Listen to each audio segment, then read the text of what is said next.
آقا نے ایک شخص سے لیا گھوڑا، ریٹ طے ہو گیا، آقا فرماتے ہیں آؤ تمہیں پیسے دیتا ہوں اٹھا کے۔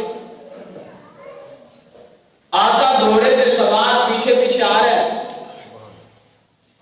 کسی نے پوچھا میاں کتنے گئے؟ کہا سیل کر دیا، ریٹ بڑا سستا دیا، نیت خراب ہو گئی اس کی۔ آگے آ رہا ہے، کہنے لگا گھوڑا واپس کر۔ آقا نے فرمایا معاہدہ ہو چکا ہے، میں تو پیسے لینے کے لیے جا رہا ہوں۔ کہتا کوئی گواہ بھی ہے؟ نبوت کے ساتھ کوئی گواہ ہے؟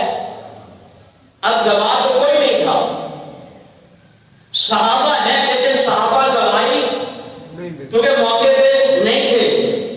ان صحابہ کے بالکل آخر میں کھڑے تھے حضرت خزیمہ رضی اللہ تعالیٰ عنہ۔ حضرت خزیمہ وہاں پہ کھڑے ہیں، آپ مجمع کو چھین کے آتے ہیں، آقا کے قریب آتے ہیں، یا رسول اللہ میں گواہی دیتا ہوں آپ نے اس سے گھوڑا خریدا، اس نے آپ کو گھوڑا بیچا، اتنے دراہم میں بیچا۔ حضرت آقا فرماتے ہیں خزیمہ تم تو ساتھ نہیں تھے، تمہیں پتہ کیسے چلا؟ حضرت خزیمہ کا جواب سنو، یہی جواب ان لوگوں کے لیے ہے جو میراث کے معجزے کا انکار کرتے ہیں، کلمہ بھی پڑھے پھر میراث کے معجزے پہ اعتراض کریں۔ حضرت خزیمہ عرض کرتے ہیں آقا جب آپ نے گھوڑا بیچا میں وہاں نہیں تھا، آقا آپ نے گھوڑا خریدا، اس شخص نے گھوڑا خریدا میں وہاں پہ نہیں تھا، آپ نے خریدا اس نے بیچا میں وہاں نہیں تھا، میں گواہی دے رہا ہوں حالانکہ میں نے یہ منظر دیکھا نہیں، لیکن آقا ذرا سوچئے تو صحیح، آپ ہمیں عرش سے اوپر کی خبر بتاتے ہیں، ہم نے نہیں دیکھا،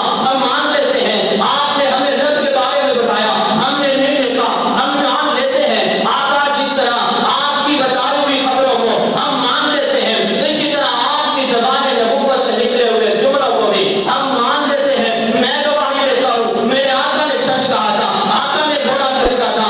آقا مسکرائے اور فرمایا آج کے بعد میں اصول بنا رہا ہوں، اگر ایک آدمی گواہی دیتا ہے ایک کی شمار ہوگی، خزیمہ ایک کی گواہی دو آدمیوں کے برابر شمار ہوگی۔ اصل چیز تو یہ ہوتی ہے نا، اللہ نے فرما دیا ٹھیک ہے، نبی نے فرما دیا ٹھیک ہے، لیکن یہ کہتے ہیں